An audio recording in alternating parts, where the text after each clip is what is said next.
Hello दोस्तों, नमस्कार। मेरा नाम है राहुल कुमार और आप देख रहे हैं study globe fact at the rate. आप सभी का हमारे चैनल पर स्वागत है। यूपी टीजीटी आर्ट की क्लास में जो हमने वेस्टर्न आर्ट सीरीज चला रखी है, जिसमें हमने कल की क्लास में पढ़ा था आपका प्रभाववाद, जिसके कलाकार रहे थे आपके एडगर माने, क्लोद मोने और एडगर देगा, ऑगस्ट रेनवार और आर्थर लॉथरेक। जिसको क्लोद मोने को प्रभाववाद का जनक माना जाता है, इसके जिनका चित्र था सूर्योदय का प्रभाव, सनराइज इंप्रेशन, जिसके नाम पर प्रभाववाद का नाम पड़ा था। और इसके अन्य भी कलाकार रहे थे एडगर देगा, ऑगस्ट रेनवार और आपके तुलूज लॉथरेक, जिनको हमने कल की क्लास में कवर करा था। जिसका टाइम पीरियड रहा था आपका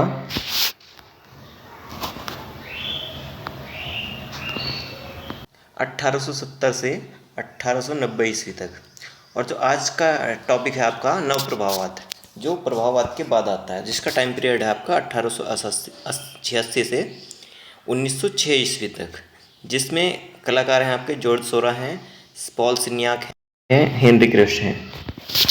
तो चलिए आज की क्लास स्टार्ट करते हैं। ये जो क्लास है आपकी यूपी टीजीटी पीजीटी आर्ट और एनवीएस केवीएस और नेट जेआरएफ के लिए बहुत ही महत्वपूर्ण होने वाली है। तो चलिए क्लास स्टार्ट करते हैं। नव प्रभाववाद, जिसको इंग्लिश में कहा जाता है न्यू इम्प्रेशनिज्म, जिसका टाइम पीरियड है आपका 1886 ईस्वी से 1906 ईस्वी तक। प्रभाववाद की त्रुटियों को देखकर जिन कलाकारों ने नई दिशा में प्रयोग किए, उनमें जॉर्ज सोरा प्रमुख थे। कौन थे? जब प्रभाववाद की त्रुटियों को देखकर, जब प्रभाववाद में क्या होगा, कुछ त्रुटि आने लगी, तो उसको देखकर जो जिन नए कलाकारों ने नई दिशा में प्रयोग किया, तो उनमें प्रमुख कौन थे? आपके जॉर्ज सोरा थे आपके। उसने जिस शैली को जन्म दिया वह नव प्रभाववाद के नाम से थी। कौन सी? नव प्रभाववाद के नाम से। नव प्रभाववाद 19वीं शताब्दी में शुरू हुआ था। नव प्रभाववाद की प्रथम प्रदर्शनी जो हुई थी आपकी, तो वो 1892 ईस्वी में हुई थी। सोरा के बाद नव प्रभाववाद का नेतृत्व सिन्याक ने किया था। किसने? जब सोरा की मृत्यु हो गई थी, तो उसके बाद जो नव प्रभाववाद का नेतृत्व किया था, तो वो पॉल सिन्याक ने किया था। नव प्रभाववाद का नाम फेलिफेनिया ने दिया था। किसने दिया था? फेलिफेनिया ने। और जो आपका प्रभाववाद का नाम पड़ा था, वो पड़ा था आपका क्लोद मोने के चित्र सनराइज इंप्रेशन से, जिसको कहा जाता था आपका सूर्योदय का प्रभाव। ठीक है, उसके नाम पर प्रभाववाद का नाम पड़ा था। और नव प्रभाववाद का नाम किसने दिया? तो फेलिफेनिया ने दिया। नव प्रभाववाद का अन्य नाम क्या था? बिंदुवाद या विभाजनवाद था। किसका? नव प्रभाववाद का जो अन्य नाम था, तो कौन सा था आपका? बिंदुवाद या विभाजनवाद। आगे देखते हैं। जिस समय प्रभाव से संतुष्ट होकर रेनवार ने मनुष्याकृतियों को ठोस रूप में चित्रित करके अपना प्रसिद्ध चित्र स्नानमग्न युवतियां बनाया, लगभग उसी समय 1884 ईस्वी में जॉर्ज सोरा ने उसी विषय को लेकर कैनवास पर तेल माध्यम से नव प्रभाववाद का प्रथम चित्र, जो वर्तमान में नेशनल गैलरी लंदन में प्रदर्शित है, किसकी कॉपी बनाया इन्होंने? जो स्नानमग्न युवतियां थी। नेक्स्ट देखते हैं। सोरा की कला में प्रभाववाद से भिन्न दृष्टिकोण था। क्या था? जो सोरा की कलावाद थी, तो जो प्रभाववाद से क्या था, वो अलग था। थोड़ा उसका दृष्टिकोण प्रभाववाद से अलग था सोरा की कला में, जिसको देखकर फ्रेंच कला समीक्षक फेलिफेनिया ने 1886 ईस्वी में उसकी इस कला शैली को नव प्रभाववाद नाम दिया। क्या नाम दिया इन्होंने? नव प्रभाववाद नाम दिया इस शैली को। किस कला समीक्षक ने? फेलिफेनियो ने। नेक्स्ट देखते हैं। 1899 ईस्वी में प्रकाशित सिन्याक की पुस्तक यूजिन दे लाक्रा। कौन सी पुस्तक है? यूजिन दे लाक्रा से लेकर नव प्रभाववाद में नव प्रभाववाद के सिद्धांतों का विस्तृत विवरण मिलता है। ये पुस्तक भी बहुत बार पूछी गई है आपकी। यूजिन दे लाक्रा किसकी पुस्तक है? तो ये आपकी पॉल सिन्याक की पुस्तक है। ये हर एग्जाम में पूछी जाती है। नेक्स्ट देखते हैं। अमेरिकी वैज्ञानिक ओडेन निकोलस रूड ने अपनी पुस्तक मॉडर्न क्रोमेटिक्स, कौन सी पुस्तक? Modern chromatics with application to art and industry, में रंगों संबंधी प्रयोग करके सिद्ध कर दिया था कि रंगों के प्रत्यक्ष मिश्रण से नेत्र द्वारा किए गए मिश्रण या दृष्टिजन्य मिश्रण का परिणाम अधिक तीव्र व चमकीला होता है। नेक्स्ट देखते हैं, बिंदुवाद पद्धति का चित्रकार किसे कहा जाता है? तो वो आपका जॉर्ज सोरा का कहा जाता है। बिंदुवाद पद्धति का चित्रकार जॉर्ज सोरा का कहा जाता है। और भारत में जो बिंदुवाद के चित्रकार हैं वो आपके हैं एन.एस. बेंद्रे। ठीक है, यहाँ पाश्चात्य में कौन है आपके? जॉर्ज सोरा बिंदुवाद पद्धति के, और भारत में कौन है आपके? एन.एस. बेंद्रे। आगे देखते हैं, ऑप्टिकल मिक्सचर बिंदुवाद कला आंदोलन से संबंधित है। ऑप्टिकल मिक्सचर जो है आपका बिंदुवाद कला से आंदोलन से संबंधित है आपका। नवप्रभावाद के संस्थापक किसको माना जाता है? तो आपके जॉर्ज सोरा को माना जाता है। नवप्रभावाद शैली की प्रमुख विशेषता किसकी है? विशुद्ध मूल रंगों के अमिश्रित छोटे धब्बों से रेखांकन करना। क्या था जो नवप्रभावाद की शैली थी? तो उसकी प्रमुख विशेषता क्या थी? विशुद्ध मूल रंगों के अमिश्रित छोटे छोटे धब्बों से रेखांकन करना। आगे देखते हैं, जो नवप्रभाववाद है आपका, तो उसकी मुख्य विशेषता दृष्टिजन्य मिश्रण या ऑप्टिकल मिश्रण थी। कौन सी थी? क्वेश्चन इस तरह पूछ लेता है कि नवप्रभाववाद की मुख्य विशेषता क्या थी? तो आपकी दृष्टिजन्य मिश्रण या ऑप्टिकल मिश्रण थी। नेक्स्ट देख लेते हैं, नवप्रभाववाद का पहला चित्र कौन सा है? तो स्नान स्थल है। रंगों की चमक के कारण नवप्रभाववाद को प्रकाशवाद कहा जाता है। किसको? रंगों की चमक के कारण नवप्रभाववाद को प्रकाशवाद भी कहा जाता है। नेक्स्ट देखते हैं, नवप्रभाववाद के प्रमुख चित्रकार कौन कौन से हैं? तो पहले हैं जॉर्ज सोरा, दूसरे हैं सिन्याक, तीसरे हैं मैक्सिमिलिया, चौथे आरी, और पांचवें हैं आपके हेनरी एडगो क्रस हैं, जो आपके नवप्रभाववाद के कलाकार हैं। तो ये जितने भी कलाकार हैं आपके, जो भी जितने भी वाद हैं, तो उनके जो जो कलाकार हैं वो आपको अच्छे से याद रखने हैं। जैसे हमने कल के इसमें पढ़ा था प्रभाववाद को, तो उसमें कौन कौन से थे आपके? एडगर देगा, क्लोद मोने, माने, और आपके ऑगस्ट रेनवार, और आपके तुजुलोत्रेक। ये किसके थे? प्रभाववाद के कलाकार थे। और आपके नवप्रभाववाद की पूछेगा तो आपको बताना है जॉर्ज सोरा, सिन्याक, मैक्सिमिलिया, आरी और हेनरी एडगो क्रस, ये नवप्रभाववाद के कलाकार हैं। ठीक है, नेक्स्ट देखते हैं, विभिन्न रंगों के बिंदुओं का प्रयोग करने वाली चित्रण विधि को बिंदुवाद कहते हैं। ठीक है, नवप्रभाववाद का प्रवर्तन जॉर्ज सोरा ने के चित्र एस्नियर्स पर स्नानार्थी से हुआ। किस पर? जो नवप्रभाववाद का प्रवर्तन हुआ है तो वह जॉर्ज सोरा के चित्र एस्नियर्स पर स्नानार्थी से हुआ है।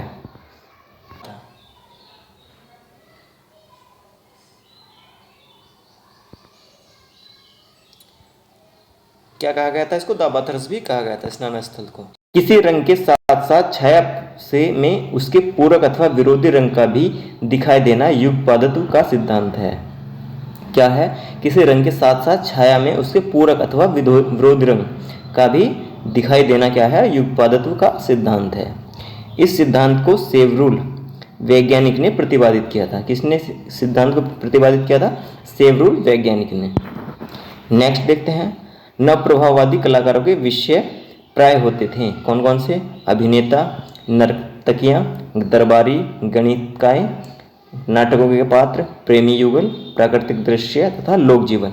ये क्या होते थे? नवप्रभाववाद के कलाकारों के विषय होते थे, जिनसे रिलेटेड चित्र बनाते थे। नेक्स्ट देख लेते हैं, विस्लर के चित्र नॉकटर्न इन ब्लैक एंड गोल्ड पर 1877 ईस्वी में जॉन रस्किन ने टिप्पणी की थी कि चित्रकार ने रंग से भरा बर्तन जनता के मुंह पर फेंक दिया है। क्या किया था टिप्पणी? चित्रकार ने रंग से भरा बर्तन जनता के मुंह पर फेंक दिया है, ये टिप्पणी की थी। किसने? रस्किन ने। कब की थी ये? कौन से चित्र पर की थी? नॉकटर्न इन ब्लैक एंड गोल्ड पर। किस सन में बना था ये? 1877 ईस्वी में।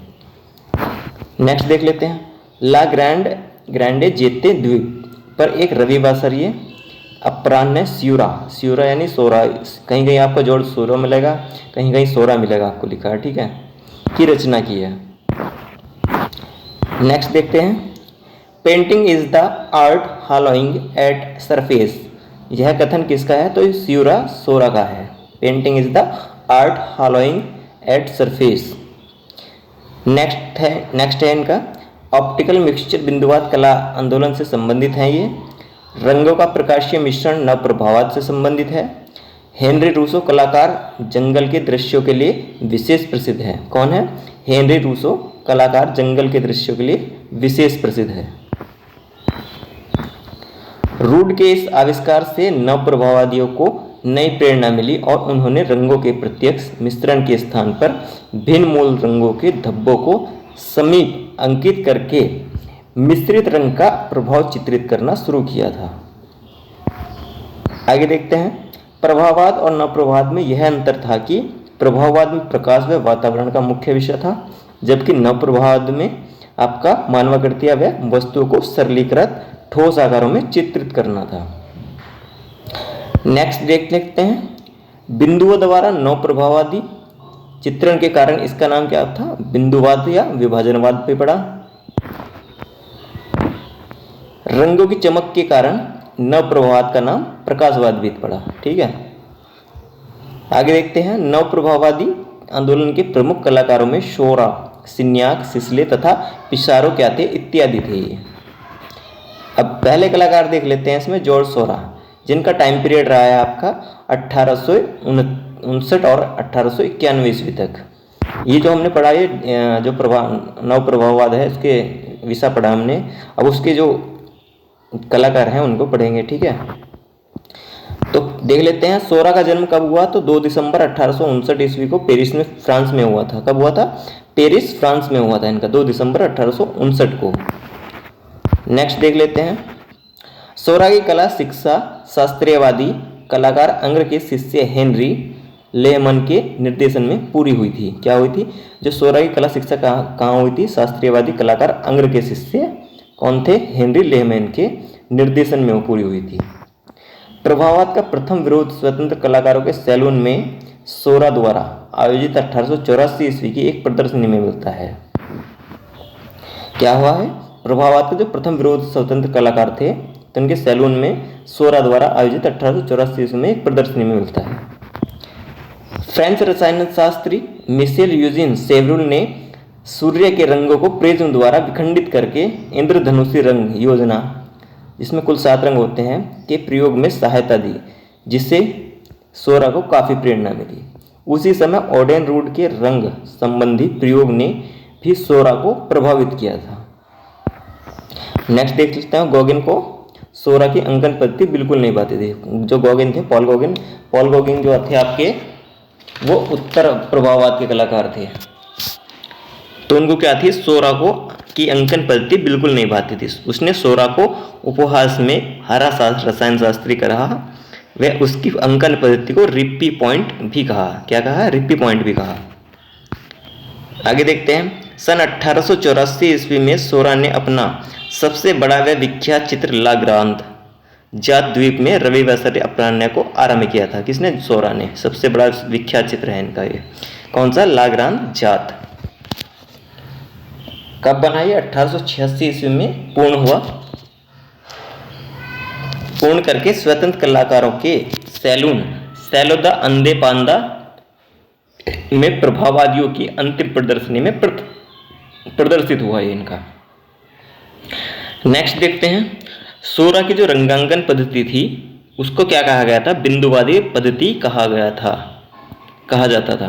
किसको? सोरा की रंगांकन जो पद्धति थी।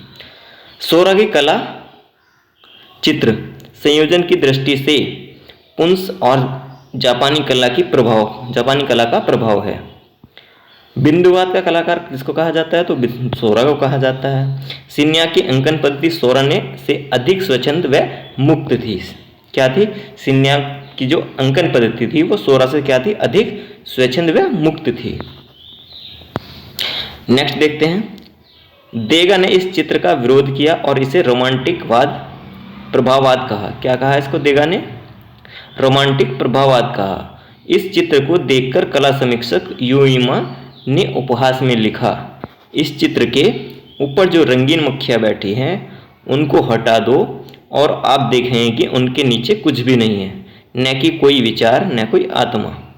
इस चित्र को सोरा ने तैल रंगों द्वारा कैनवास पर बनाया था, जिसकी माप है 7 × 10 फीट के आकार वाला यह चित्र वर्तमान में कहाँ रखा हुआ है? आपका आर्ट इंस्टीट्यूट ऑफ शिकागो में सुरक्षित है ये।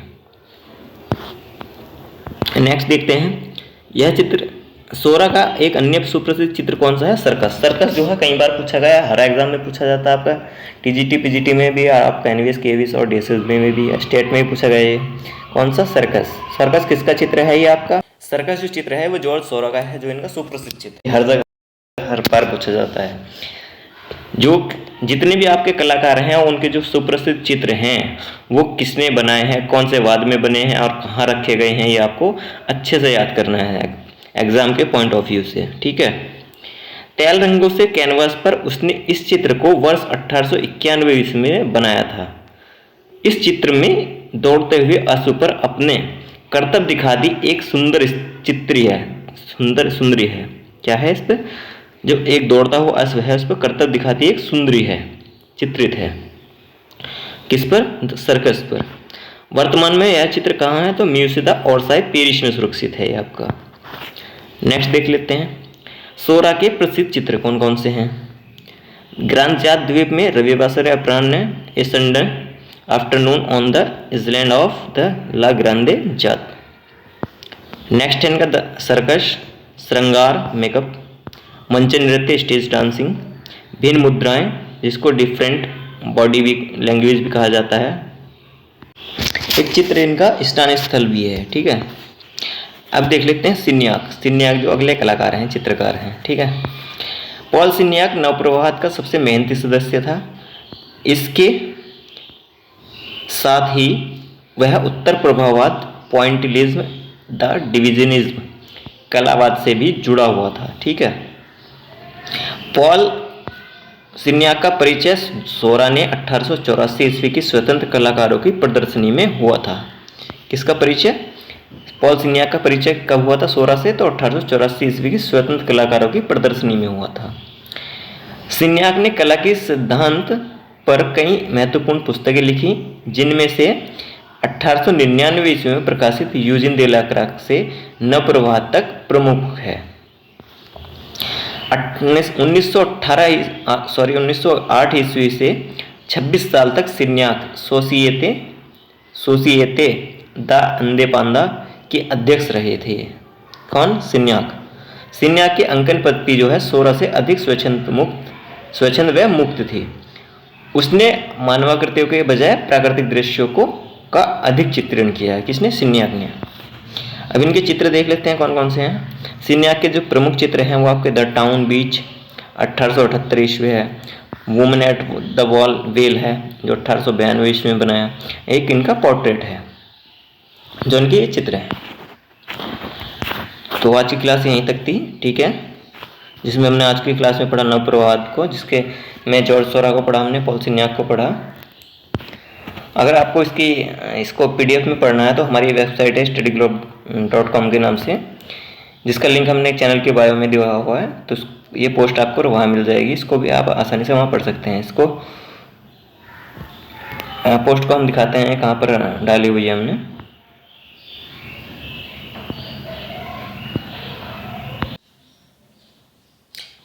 ये है नवप्रभाववाद जो हमारी इस वेबसाइट पर डाली हुई है, इसका global.com के नाम से। इसमें कैटेगरी में आपको सारे टॉपिक्स मिल जाएंगे। कला के तत्व, गुफाएं, चित्रकला, सडांग, छापा कला, पहाड़ी शैली, बंगाल शैली, मुगल शैली, राजस्थानी शैली, पाल शैली, जैन शैली, ये सारी आपको इसमें मिल जाएंगी। और आधुनिक कलाकार में आपके जितने आधुनिक कलाकार हैं वो पढ़ सकते हैं आप। पाश्चात्य कला में जो ये है, ये पाश्चात्य कला का टॉपिक है। इसमें सारी पाश्चात्य से रिलेटेड पोस्ट मिलेंगी आपको। इसमें आधुनिक कलाकार मिलेंगे आपको। कैटेगरी में इसमें कला के तत्व, गुफाएं, चित्रकला, सडांग, छापा कला, ये शैलियाँ मिलेंगी आपको, जिसको आप सबको आसानी से पढ़ सकते हैं, जिसका लिंक हमने अपने चैनल की बायो में दिया हुआ है, या आप इसको गूगल पर सर्च कर सकते हैं studyglobal.com के नाम से, ठीक है।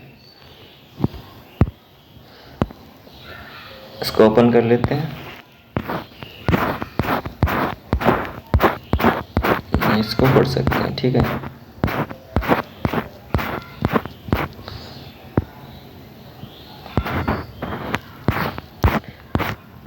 कैटेगरी में आपको ये मिल जाएंगे।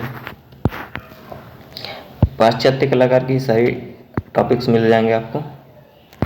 नव प्रभाववाद हमने पढ़ा दिया है, यथार्थवाद भी पढ़ा दिया है हमने, बार विजय स्कूल भी पढ़ा दिया हमने, और आपके जॉन कॉन्स्टेबल भी पढ़ा दिए हैं, जोसेफ मेलार्ड विलियम टर्नर भी पढ़ा दिए हैं जो ब्रिटिश व्यक्ति चित्रण के अंतर्गत आते हैं, स्वच्छंदतावाद भी हमने पढ़ा दिया है, और आपका नवशास्त्रीयवाद भी हमने पढ़ाया है। बरोक कला रोकोको भी हमने कवर कर लिया है, और इससे जो पहले यहाँ और आपकी पुनर्जागरण काल रहा, मध्ययुगीन कला रही आपकी, वो भी हमने सारे टॉपिक्स कवर कर लिए हैं। वो भी आपको हमारी इस वेबसाइट पर मिल जाएंगे। ठीक है, तो चलिए आज की क्लास यहीं समाप्त करते हैं। जय हिंद।